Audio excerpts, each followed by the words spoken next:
Pergi jauh ke kota Malaka sambil melihat ufuk senja di ujung sana. Sambil menunggu waktu berbuka, mari kita mencari ilmu yang bermakna. Assalamualaikum warahmatullahi wabarakatuh. Waalaikumsalam.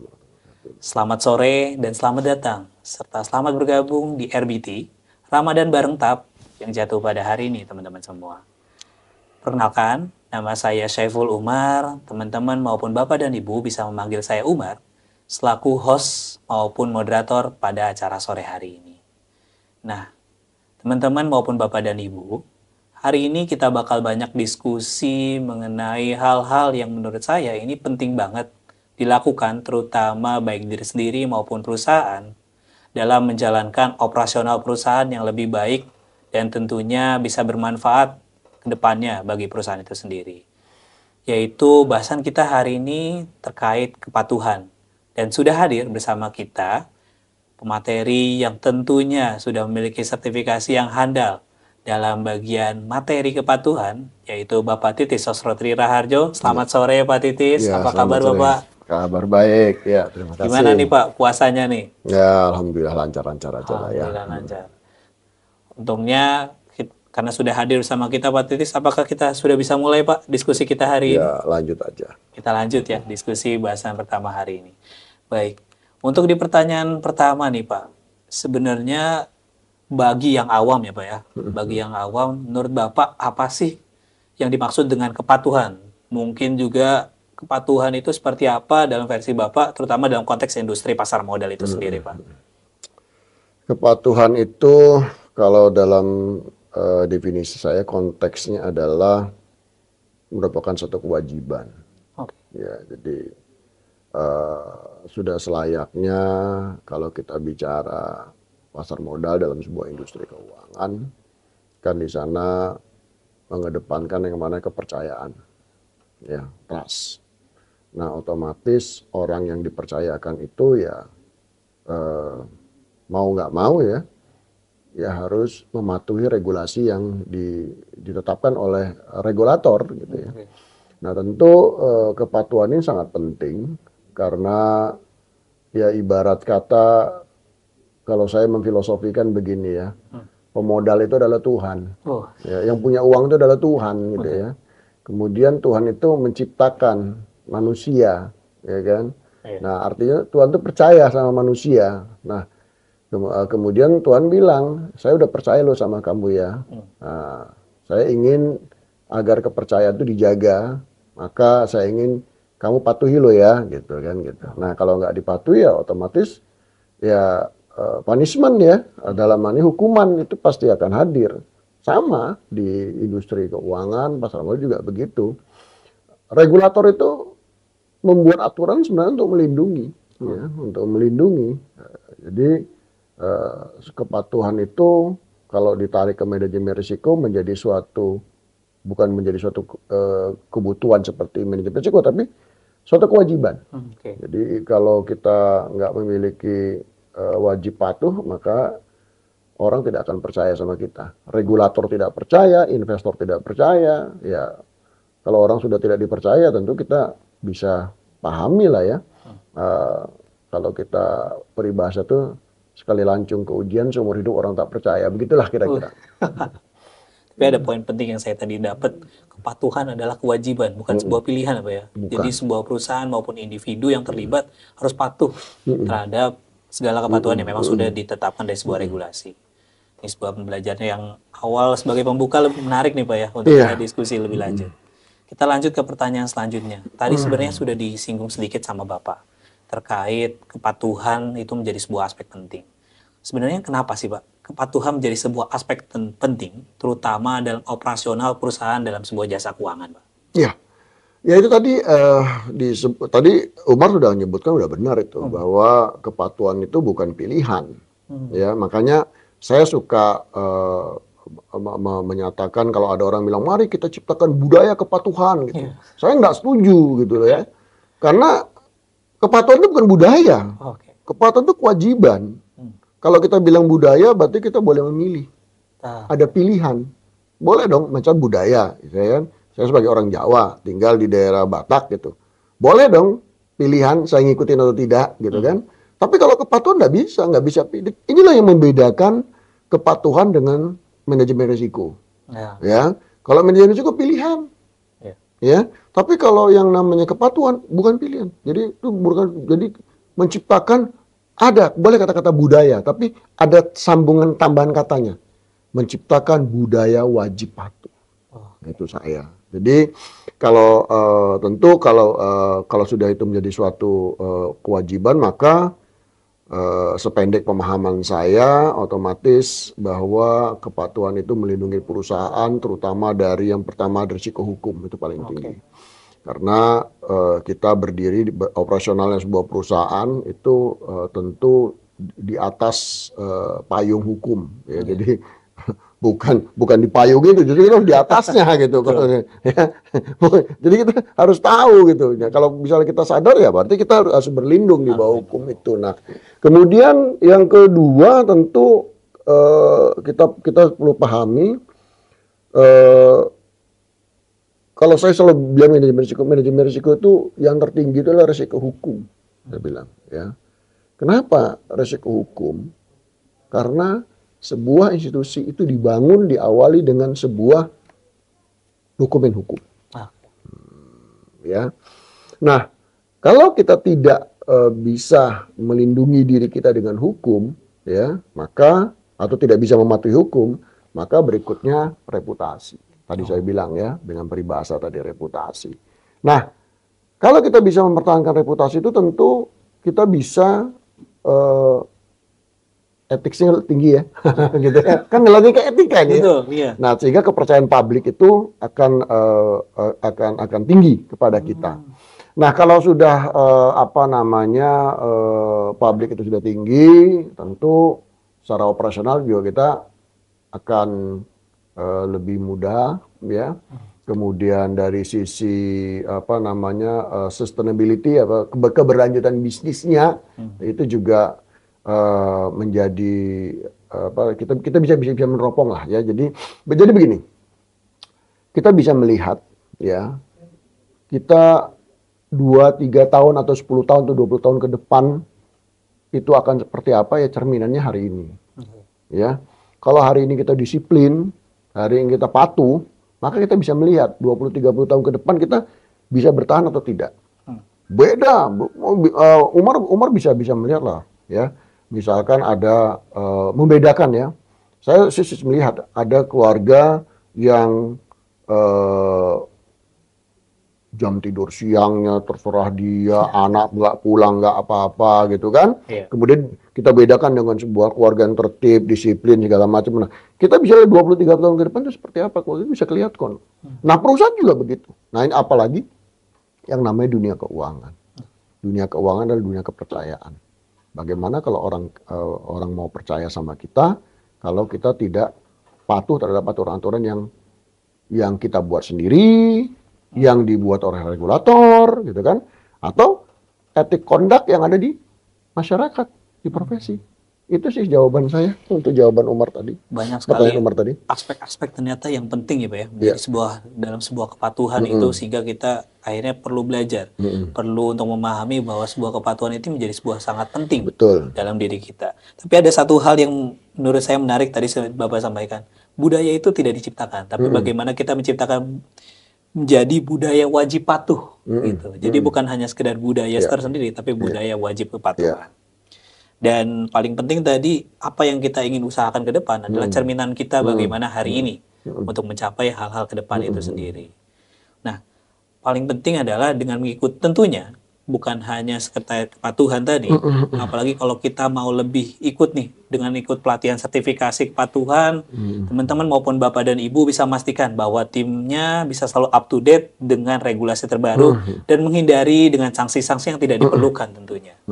Kita lanjut ke pertanyaan selanjutnya nih Bapak. Tadi sudah bahas terkait mengapa penting sebuah perusahaan individu untuk menjalani sebuah kepatuhan. Lalu bagaimana sih Pak sebuah perusahaan bisa memastikan bahwa kebijakan internalnya selaras nih dengan peraturan baik dari OJK maupun regulator lainnya nih Pak? Ini pertanyaan menarik ini ya. Karena Ini seperti macam pertanyaan telur dulu atau ayam dulu kan Iya, gitu. betul. Nah, sebenarnya kalau kita bicara kepatuhan, tentu kita berbicara risiko, Hmm. ya. Jadi begitu sebuah lembaga atau organisasi atau perusahaan terbentuk di atas payung hukum, maka saat itu timbullah risiko, Oke. ya. Nah, ketika risiko itu muncul, maka apa yang harus kita lakukan? Yang pertama tentu kita menginventarisir, ya, kita inventarisir. Ketika resiko itu, organisasi itu berdiri, muncul resiko, kita inventarisir. Resikonya apa sih? Oke. Nah, ketika bicara resikonya apa, kaitannya adalah regulasi, Hmm. aturan. Aturan mana yang harus kita turutin? Gitu. Nah, tentu dari situ menjadi hal yang tidak mudah bagi kita, ya, kalau kita tidak bisa memahami apa namanya, kalau kita bilang proses bisnis, Oke. ya. Jadi dengan manajemen risiko, tentu kita dituntut untuk memahami proses bisnis. Hmm. Nah, dari proses bisnis tersebut, tentu kita harus mempelajari aturan mana yang harus kita ikuti. Oke. Nah, tentu tidak semua orang di dalam sebuah organisasi itu harus melakukan itu. Ya, jadi perusahaan dibutuhkan membentuk satu tim. Biasa ada tim kepatuhan, ya, tim kepatuhan dan risiko biasanya itu. Jadi kalau orang kan selalu bilang GRC, ya, governance, tata kelola, kemudian risk, compliance. Kalau saya balik. Kalau saya balik. Pahami risikonya dulu. Kemudian kita bisa tahu apa yang kita patuhi, yang harus kita patuhi, ya. Nah, dengan demikian ujungnya adalah maka tata kelola itu akan tercipta. Ya, bagaimana kita mau bisa menata mengelola sementara orang yang kita tata, orang yang kita kelola nggak paham dengan risiko dan kepatuhan. Ya. Dan kepatuhan ini perlu kita pahami bahwa dosa terbesar manusia pertama kali di dunia itu adalah tidak patuh. Ya. Iya, manusia ada di dunia ini ya karena ini terkait dengan Ramadan ya. Ya. Nah, maka kenapa kita ada di dunia? Karena nggak patuh. Nabi Adam, kau boleh semua tapi jangan kau dekati itu satu. Buah apa tuh? Pohon buah kuldi atau pohon apa gitu kan katanya. Jangan dekati. Tapi apa nih? Dengan bujuk rayu tadi itu, ayolah apa? Nah, biasanya di perusahaan juga begitu kan. Ayolah nggak apa-apa. Udah jalannya aja untungnya besar segala macam gitu ya. Akhirnya melanggar. Nah, dari situ kita mulai sadar bahwa selamat dunia akhirat itu ya kalau kita patuh. Nah, untuk mencari patuh itu kita tahu resikonya. Jadi kalau pada saat itu Nabi Adam dia tahu bahwa kalau saya dekatin itu resikonya apa ya? Kan begitu kan? Resikonya saya melanggar kepatuhan. Resiko kepatuhan. Ketika resiko kepatuhan itu saya abaikan, maka timbulnya adalah resiko hukum. Kan benar kan?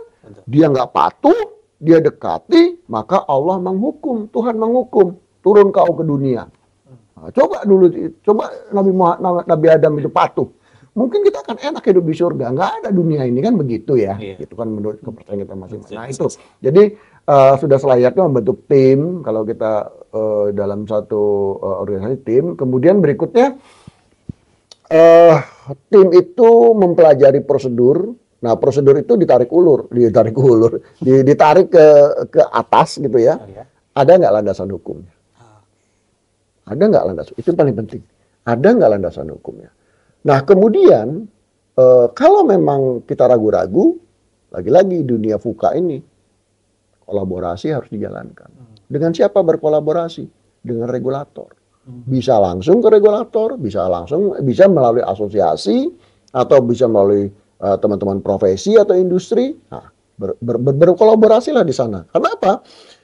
Mungkin ada satu kebijakan yang bagus tapi nggak bisa dijalankan. Atau sebaliknya juga, ada yang sudah dijalankan tapi karena tidak ada aturannya, itu bisa menimbulkan kerugian. Dampaknya merugikan pihak lain. Nah, tentu garis bawah, ya, perlu kita garis bawahi, di dalam dunia keuangan ini kepercayaan investor adalah nomor satu. Karena kepercayaan investor nomor satu, maka perlindungan terhadap investor itu juga menjadi nomor satu. Itu udah otomatis. Itu kuncinya. Itu mungkin jawaban saya untuk pertanyaan bahwa bagaimana kita bisa memastikan bahwa kebijakan internal itu selaras dengan regulasi ya. Tahapannya tentu saya sampaikan sekali lagi bahwa kita lakukan pemantauan terhadap hal-hal yang ada di dalam perusahaan secara berkala untuk aturan-aturannya, kemudian bentuk tim yang kuat untuk melakukan proses identifikasi, analisis dan evaluasi. Nah, ya prosesnya kita identifikasi, kita analisis dan kita evaluasi, baru kita ngambil tindakan. Nah, ngambil tindakan itu apa? Ya, kita bisa berikan suatu materi pelatihan kepada karyawan, kemudian bisa juga kita berkolaborasi dengan regulator gitu ya. Bukan berarti kong kali kong, bukan ya, bukan. Ini tolong digarisbawahi, kolaborasi ini maksud di sini adalah kita ngambil hal-hal yang positif seperti saya bilang tadi, bahwa mungkin ada hal-hal yang bisa dijalankan tapi belum ada aturannya, tapi ada yang sudah ada aturan tapi tidak bisa dijalankan secara di realnya seperti itu. Tadi ada poin yang menarik nih Pak. Tadi Bapak sampaikan terkait menyelenggarakan pelatihan kepatuhan. Kita bisa belajar kepatuhan tuh di mana sih Pak kira-kira nih? Pelatihan kepatuhan. Nah, ini kalau saya samalah seperti kita beragama kan. Kenapa kita kok harus selalu ke gereja? Kenapa kok kita harus ke masjid? Kenapa kita harus ikut pengajian? Artinya apa? Budaya wajib patuh itu tercipta karena mendapatkan masukan-masukan. Jadi sudah selayaknya, sudah sepantasnya proses patuh ini berasal dari sebuah latihan. Ya, ini kadang-kadang kita salah. Ya, kita buat aturan, boleh ini, nggak boleh ini, jangan ini, boleh begitu. Tapi kita nggak dilatih. Ya, agama itu kan mewajibkan umatnya kan begitu kan. Kemudian sama di dunia keuangan juga gitu, mewajibkan para pelakunya kan begitu ya. Nah, tapi ya saya melihat lama ya saya di pasar modal ya. Saya melihat itu selalu yang namanya kepatuhan itu asal ada. Ya.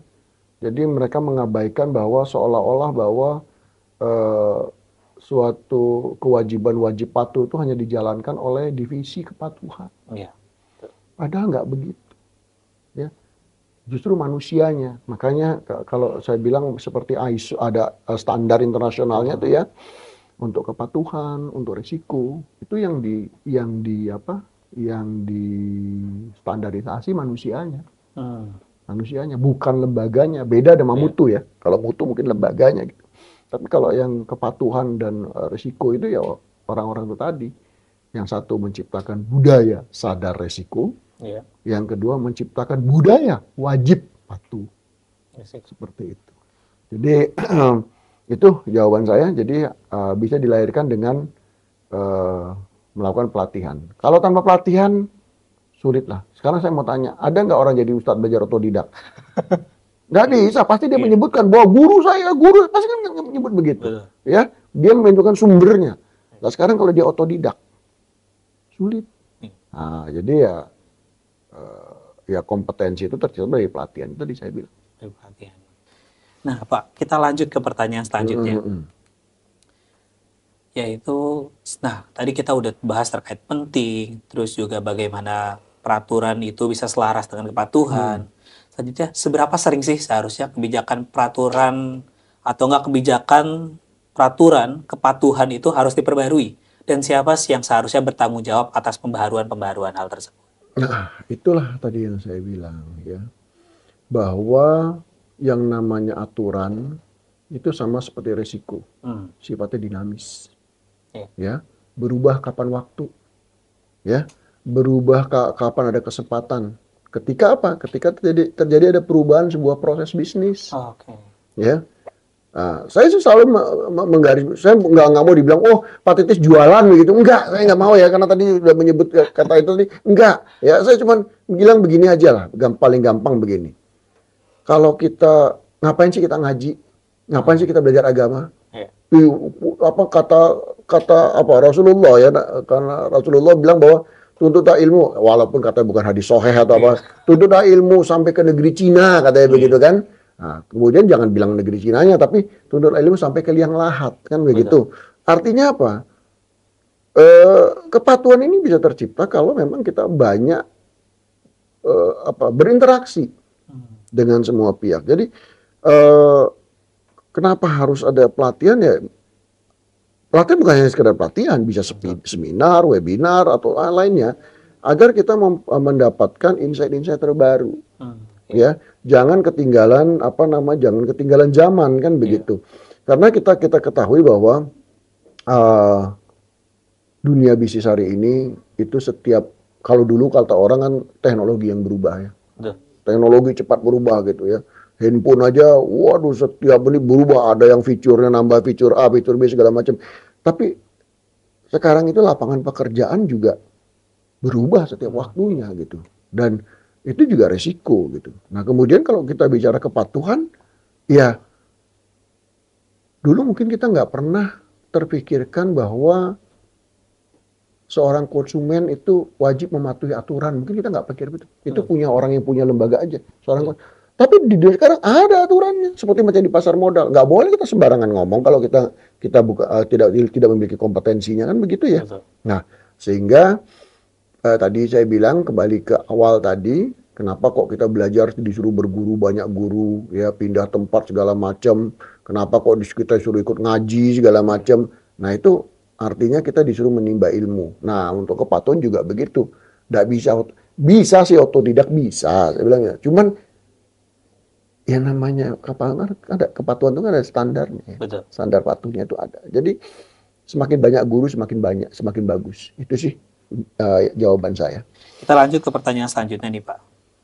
Nah tadi pertanyaan selanjutnya lebih ke arah apa sih Pak biasanya risiko utama yang dihadapi dalam sebuah perusahaan dalam hal misalnya saya nggak mau patuh nih terhadap berbagai hal. Apa sih Pak risiko-risiko yang mungkin muncul terhadap dalam sebuah perusahaan? Ini kita bicara pasar modal atau seluruh semua lah ya, kita bicara semua lah ya. Kita nggak bicara sektor keuangan aja. Resiko yang tertinggi adalah resiko hukum. Itu resiko hukum. Karena apa? Resiko hukum itu unlimited. Ya. Nah, karena saya seorang legal gitu ya. Hukum itu ada dua. Ada resiko hukum administratif, berupa denda, sampai yang paling parah adalah pencabutan izin, kan begitu. Itu keukur. Ya, keukur dari mana? Secara reputasi, keukur. Sebangkrut-bangkrutnya ya sesuai dengan modal yang kita miliki, itu satu poin. Kemudian dari sisi finansialnya juga keukur bahwa dendanya paling tinggi 5 miliar atau 50 miliar gitu ya. Nah, kemudian berikutnya adalah kalau misalnya kita fraud apa segala macam, ya tentu munculnya apa? Selain denda administratif, ini yang terberat, pidana tadi. Ya, jadi perdata itu administratif ya. Nah, pidana ini nggak terhingga prosesnya. Ya, proses bisa panjang. Ya.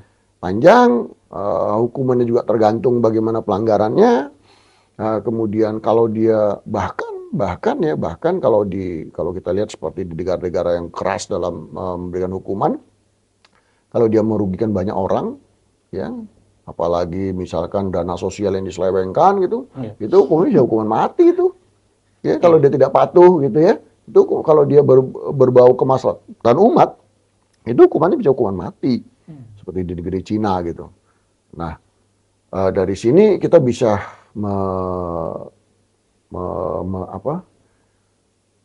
memaparkan bahwa resiko terbesar itu resiko hukum. Ya, dari kan ada resiko operasional, resiko likuiditas, resiko pasar, ya, macam. Nah, yang paling tertinggi itu adalah resiko hukum. Pasti ada punishment-nya. Gitu. Tapi ya tentu kalau kita mematuhi ada reward-nya, ya kepercayaan publik tinggi, kemudian kepercayaan karyawannya juga tinggi, ya, kemudian regulasi juga merasa bahwa regulasinya jadi merasa nyaman gitu ya, bisa melakukan tindakan-tindakan yang lain, nggak harus melototi kita, mengawasi kita terus-menerus gitu ya, karena ada pekerjaan lain yang harus dikerjakan oleh regulator tadi. Itu sih. Poin pentingnya tadi yang saya dapat adalah risiko utama atau nggak risiko tertinggi itu yaitu risiko hukum dalam sebuah kepatuhan itu sendiri. Oke, kita lanjut ke pertanyaan selanjutnya nih Pak. Kan tadi sempat disinggung di awal, bagaimana terkait perusahaan mengidentifikasi, mengukur, dan mengelola risiko kepatuhan. Kalau menurut Bapak, bagaimana tuh Pak caranya Pak sebuah perusahaan melakukan hal tersebut? Menarik ini. Yang pertama kita tentu bicara fokusnya ya. Jadi ketika kita melakukan sebuah proses kepatuhan itu yang pertama tentu kita menentukan konteksnya dulu. Kriterianya apa? Kita bicara konteks hukum di bidang apanya? Pemenuhan kepatuhan di bidang keuangan, pemenuhan kepatuhan di bidang tentang sumber daya manusianya, kepatuhan terhadap mekanisme pasar, itu dulu. Nah, kalau kita temukan bahwa ada hal-hal yang harus kita benahi, maka tentu kita akan lakukan identifikasi pertama sekali. Identifikasinya apa? Identifikasi ini udah mulai mengukur ya, udah tahap mengukur ya. Identifikasi ini dibutuhkan. Apakah resiko itu berdampak sistemik atau tidak? Tentu begitu. Itu pertama dulu tuh. Kemudian resiko kalau ditemukan itu kira-kira itu menjadi resiko utama kita atau bukan? Itu menjadi concern kita atau bukan? Itu dulu identifikasi kita pilih. Nah setelah itu kita lakukan analisis. Analisis ini tentu sudah masuk itu. Kita bicara dampak dan probabilitasnya. Ya, itu udah ukur, kita udah tentu, udah ada matriksnya lah itu. Ya. Nah kemudian setelah kita lakukan itu, berikutnya adalah kita lakukan evaluasi. Sebelum kita ini apakah nanti ditindaklanjuti dengan melakukan tindakan, artinya misalnya memperbaiki ya aturan-aturan yang ada kemudian disesuaikan begitu, atau memang ya sudah, memang kita udah cukup bagus kok ya, cukup bagus dibandingkan dengan aturan dari regulasi misalnya kan. Nah, tentu apa ini kita berbicara cost juga. Nah, dari proses ini tentu yang paling dibutuhkan yang sangat berperan penting adalah proses komunikasi.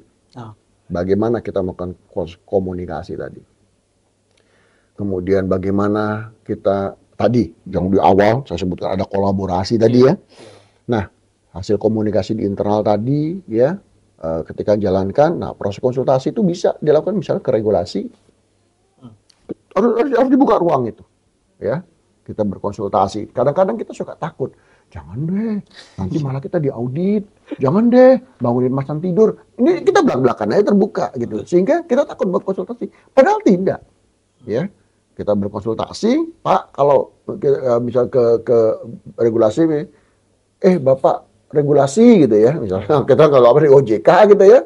Pak, kita sebelum kita ada fenomena ini Pak, bagaimana? Nanti akan dikasih tahu tuh cantolan-cantolan hukumnya itu, ya aturannya yang turutin, yang ikutin yang mana, kemudian kalau tidak turutin itu seperti apa. Nah dari situ kita bisa sebenarnya bisa membuat suatu opportunity ya, peluang itu tadi. Nah setelah diproses tadi itu komunikasi konsultasi dalam proses mengukur tadi, baru kita ambil tindakan.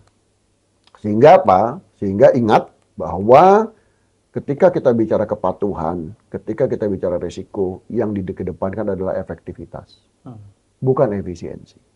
Jadi ketika menjalankan kepatuhan itu, yang dikedepankan adalah efektivitasnya. Efektif tidak? Ya, karena tadi di depan kita bilang bahwa ini kepatuhan ini bukan pilihan, bukan memilih, ya, tapi kewajiban, wajib. Maka ketika kita menerapkan suatu hukum, efektif tidak hukum itu? Itu kata kuncinya. Kata kuncinya yang paling penting tadi. Ya, nah, setelah tadi kalau saya bilang mengambil tindakan risiko tadi, setelah lakukan tadi kan dalam hal mengukur tadi, identifikasi, analisis, evaluasi itu kan mengukur. Nah, ketika kita mengambil tindakan, nah itu dalam kategori adalah pengelolaan risiko, salah satu risiko kepatuhan tadi. Nah, sekarang bagaimana kita mau mengelola kalau orang tidak kompeten atau belum kompeten? Ya bahaya. Makanya ini ke perusahaan-perusahaan nih, saya sampaikan ini perusahaan ini. Jangan pernah menyerahkan suatu departemen kepatuhan atau departemen manajemen risiko kepada orang yang tidak kompeten. Bahaya. Betul. Anda sedang menggali lubang. Ya, ini hati-hati. Ya. Jadi, Pak, apakah Pak Titi bisa memastikan bahwa orang itu kalau sudah ikut pelatihan, kemudian disertifikasi, kemudian dia bisa memitigasi semua resiko? Iya. Bukan itu yang kita lihat. Orang itu bisa dituntut atas pekerjaan adalah karena kekompetensiannya. Betul. Kalau saya misalkan di bagian manajemen risiko atau kepatuhan, kemudian saya melakukan fraud gitu, saya bisa berkelit. Mohon maaf, saya di sini ditempatkan, saya tidak punya sertifikasi kepatuhan, tapi saya disuruh, kita nggak bisa dituntut. Iya. Ketika orang memberikan hukuman, orang itu kan, oh iya pantesan aja, orang dia nggak kompeten, berarti salah orang yang meletakkan di situ, bukan dia yang salah, tapi orang yang meletakkannya di situ salah. Nah ini, jadi bagi kita semua di industri ya, tolong kompetensi itu penting. Kompetensi itu bukan menjamin bahwa kita tidak melakukan fraud, bukan. Tapi paling tidak ketika fraud itu terjadi, kita bisa menuntut orang tersebut. Dari mana? Dari segi kekompetensinya. Kamu sudah dikasih sertifikasi kompetensi, tapi kamu tidak menjalankan, berarti satu, etika yang kamu langgar. Apa itu? Wajib memahami dan mematuhi. Satu, udah pasti. Yang kedua, selalu meningkatkan kompetensi.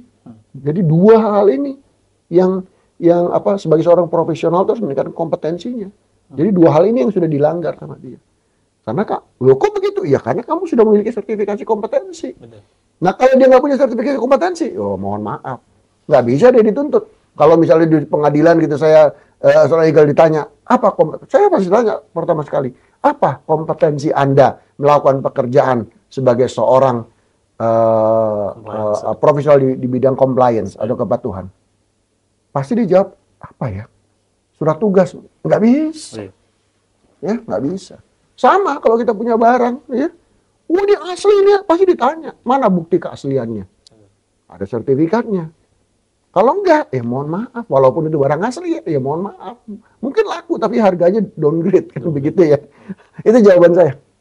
Oke, tadi saya ada satu hal yang paling penting disampaikan tadi, bahwa kepatuhan ini yang paling penting adalah efektivitas, bukan sebuah efisien. Jadi kepatuhan itu harus berjalankan secara efektif dan menjalankannya bukan secara efisien pengerjaannya.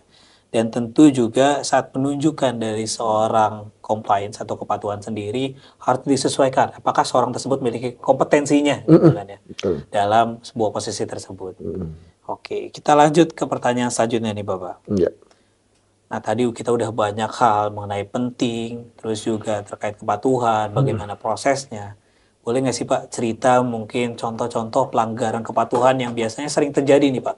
Terus menurut Pak Titi sendiri bagaimana sih cara menghindari pelanggaran kepatuhan yang terjadi tersebut? Oke, baik.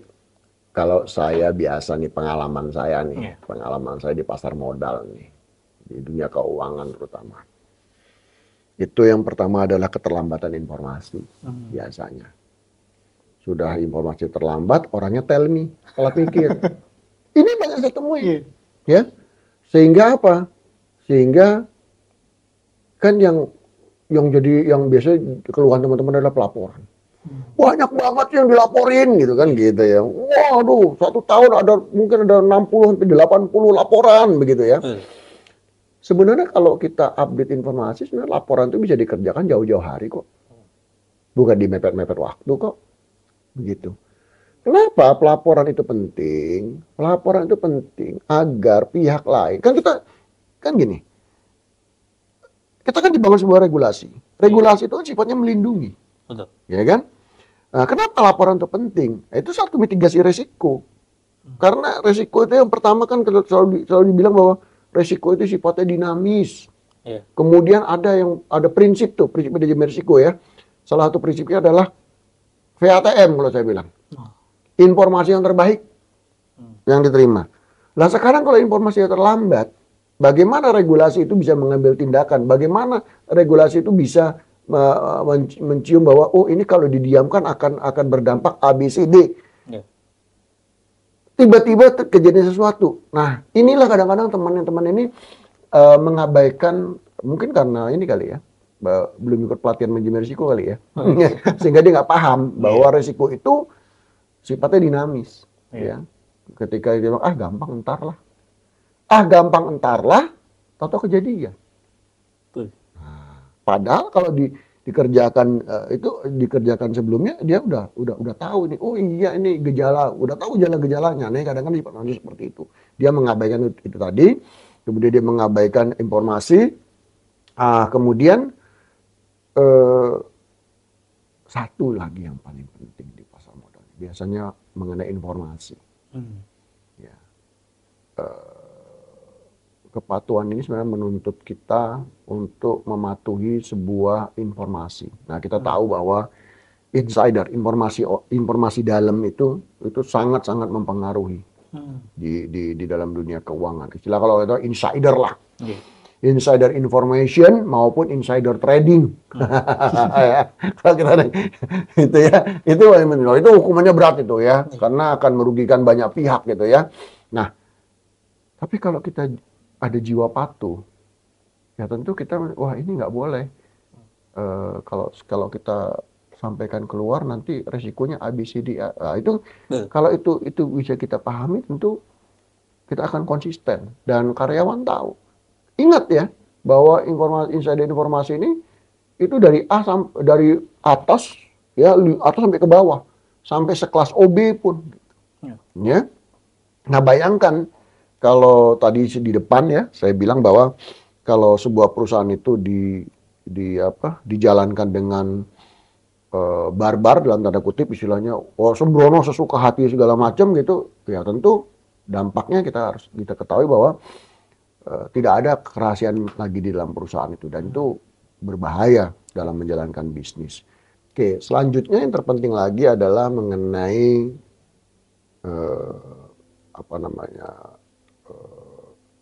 APU PPT lah kalau kita bilang. Ya, biasanya kalau misalkan kita karyawan atau sebuah institusi, apapun lah, ya bukan hanya institusi, kalau pribadi juga gitu ya. Kalau kita tahu aturan, tentu kita mematuhi karena kita tahu impact-nya. Ya.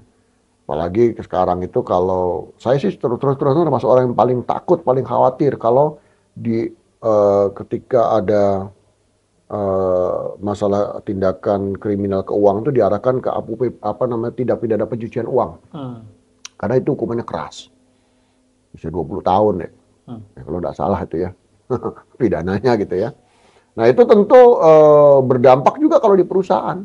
Bayangkan kalau perusahaan terlibat dengan tindakan pencucian uang, tentu semua diblokir. Dan perusahaan itu sudah seperti zombie. Ya, karena nggak bisa ya rekeningnya diblokir, ya, kemudian kegiatan-kegiatan ekonominya dibatasi, gitu kan? Itu kan satu hal yang berbahaya, gitu ya. Jadi itu pentingnya. Kemudian kepatuhan itu menuntut kita menjadi transparan, transparan, ya. Boleh kita katakan misalkan begini. Kalau kita selalu ikut pengajian, kita belajar agama, tentu kan terbuka, oke? Tentu kita akan banyak bertanya. Nah, dengan proses kita terbuka, banyak bertanya, otomatis kan transparan kan? Iya kan? Kita tanya, misalnya macam Pak Ustadz atau pendeta gitu kan, Pak kalau ini seperti apa? Kan dijawab. Orang kan melihat, oh, jangan-jangan ini pengalaman pribadi. Atau kembali ke orang yang mendengar bahwa, oh, kok saya seperti itu ya? Nah, kok hukumannya seperti itu ya? Kok sanksinya seperti itu ya? Kok benefitnya seperti itu ya? Nah, kita kan jadi pilihan. Nah, sehingga transparansi itu tercipta. Itu poin. Nah, selanjutnya, kepatuhan itu tentu membuat kita berinteraksi kan? Kan saya bertanya. Seperti macam sekarang ini, Umar nanya ke saya kan mengenai kepatuhan segala macam, kan terjadi interaksi. Nah, interaksi sosialnya terbentuk, kemudian menimbulkan apa? Menimbulkan suatu bentuk kepercayaan. Rasa saling percaya itu terbentuk. Ya. Kemudian berikutnya, kalau sudah saling percaya, ya tentu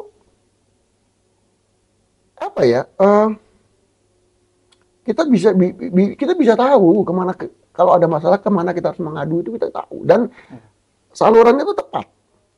Nah, di negara-negara maju itu kalau kita lihat kenapa sih kok polisinya jarang gitu kan? Kemudian sebelum ke tahap sana kok banyak CCTV-nya kan begitu ya. Kemudian bahkan ada di satu negara yang ya nggak usah jauh-jauh lah. Kalau kita seperti pengalaman ke Hong Kong atau ke Jepang gitu ya, hilang dompet, dompet saya bisa balik. Bisa balik dompet kita. Ya. Tapi kalau di sini, kenapa? Orang tahu. Apa ya? Ketika diambil gitu ya, ada peraturan udah disebutkan gitu, ya. Kalau mengambil sama dengan mencuri segala macam gitu. Dia akan berpikir ketika mengambil itu, nanti dulu. Kalau ini kan bukan hak saya. Bukan milik saya. Hukum menanti saya.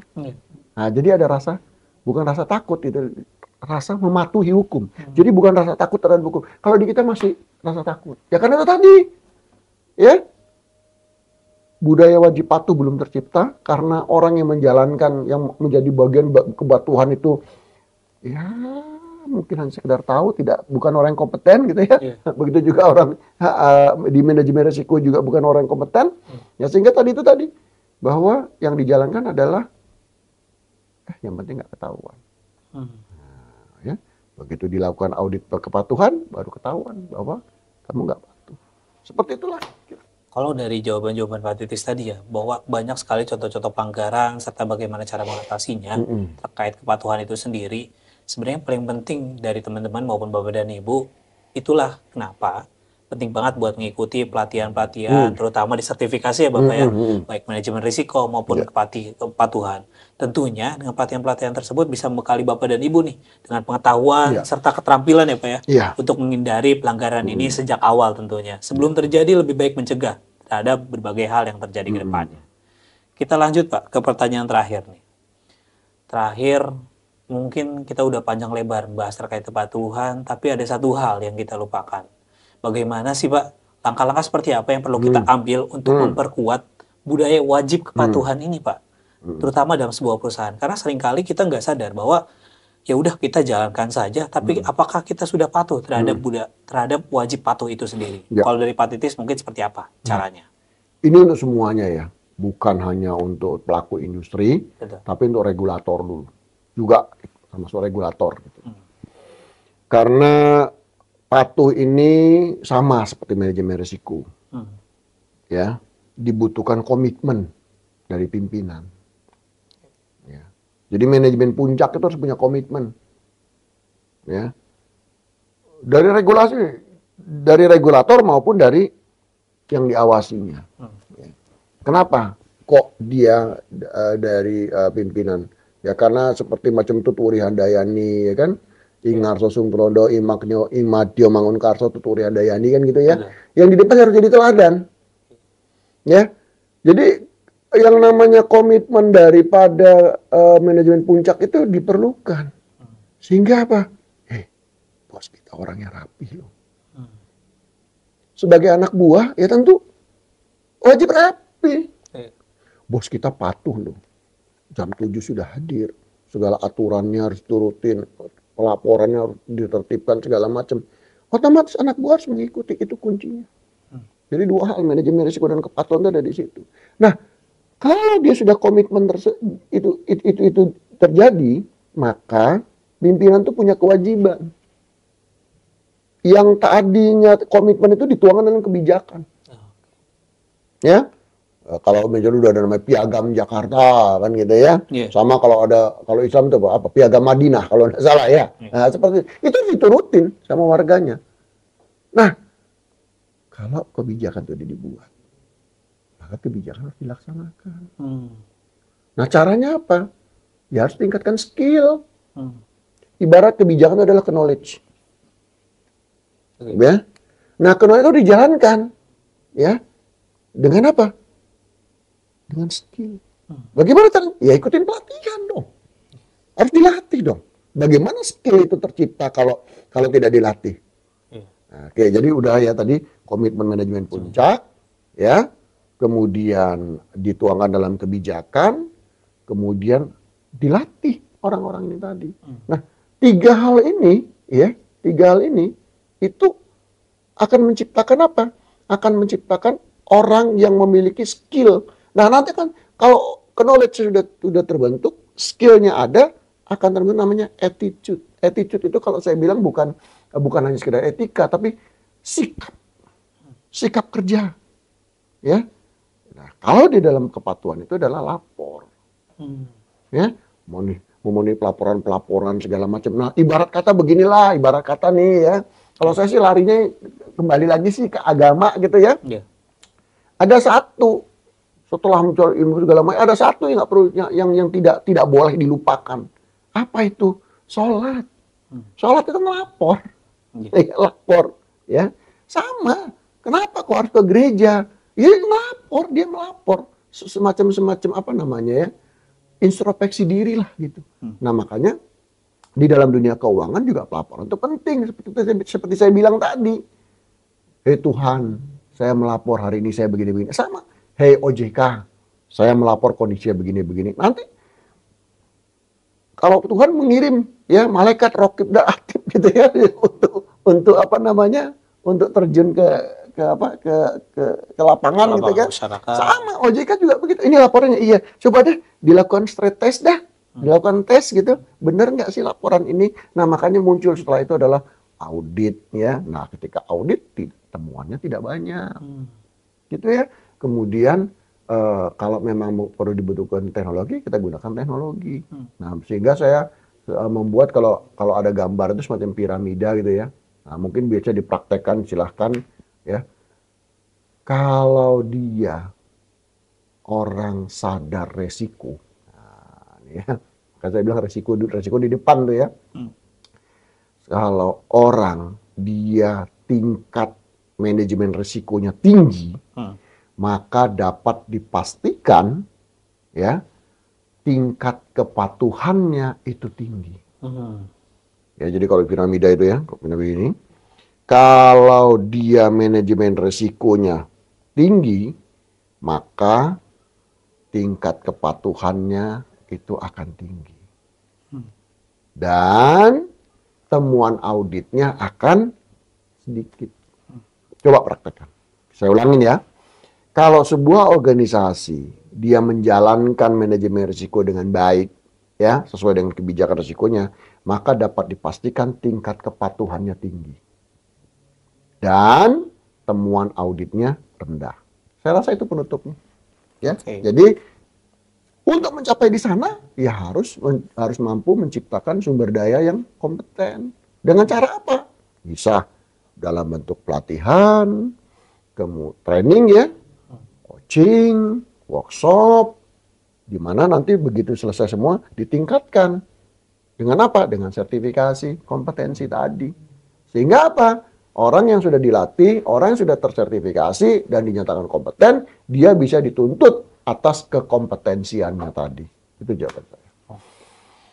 Menarik sebagai penutup pada sore hari ini, di mana tadi ada paling penting di poin paling terakhir, di mana semakin manajemen risikonya dia pemahamannya tinggi, maka dia juga memiliki kepatuhan dengan tingkat tinggi juga, sehingga dia bakal menemukan temuan intra auditnya akan secara rendah karena mereka sudah memiliki terkait pemahaman kepatuhan maupun manajemen risiko secara tinggi. Itu sebagai closing dari Pak Titis ya terkait pada sore hari ini. Dan juga tadi Pak Titis sudah mention di akhir bahwa bukan hanya sekedar sertifikasi, tapi di dalam sertifikasi ada pelatihan, workshop, dan juga berbagai case dan lain sebagainya. Bisa ditemukan di mana? Bisa ditemukan tentunya di Tap Capital untuk menyediakan berbagai pelatihan yang sesuai. Dan salah satunya yaitu kepatuhan itu sendiri. Terima kasih kepada Pak Titis atas pertemuan pada sore hari ini. Semoga banyak hal dan banyak ilmu yang telah disampaikan tadi bisa bermanfaat untuk kita semua pada sore hari ini. Karena sudah menjelang waktu berbuka, teman-teman semua. Sebelum ditutup, jangan lupa ikuti Instagram kami dari @tapcapital_indonesia maupun @claspro.co.id, dan juga bisa ditonton ulang terkait video hari ini di YouTube kita di @claspro.co.id. Dan tentunya saya Syaiful Umar sebagai host pada sore hari ini. Mohon maaf apabila ada kekurangan selama sesi RBT berlangsung. Dan sampai jumpa di RBT Ramadan Bareng TAP di episode selanjutnya. Sampai jumpa semuanya, selamat sore, wassalamualaikum warahmatullahi wabarakatuh.